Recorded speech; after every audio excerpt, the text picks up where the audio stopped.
বিনা প্রয়োজনে অপ্রয়োজনীয় যারা ছবি আর মূর্তি তৈরি করবে এবং এগুলো তো অভ্যস্ত হয়ে যাবে, কিয়ামতের দিন আল্লাহ পাক তাদেরকে কঠিন শাস্তি দিবেন ইনশাআল্লাহ।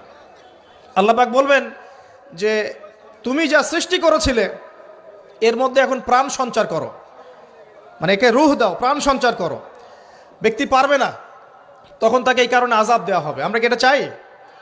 এই যে আমরা পাসপোর্ট সাইজের ছবিটা ইউজ করি আমাদের এনআইডি কার্ডের মধ্যে, পাসপোর্টের জন্যে, ভিসার জন্যে, আলেম ওলামাদের ইস্তেহাদ, এটা ইস্তেহাদ যে এই একটা ছবি জায়েজ হতে পারে, এটা ইস্তেহাদ, সরাসরি কোরআন সুন্নাহ পাবেন না।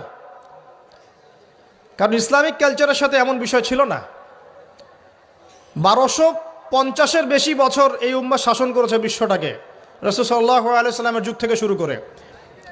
ছবি দিয়ে কেউ ওয়ার্ল্ডকে ডিল করেছে এমন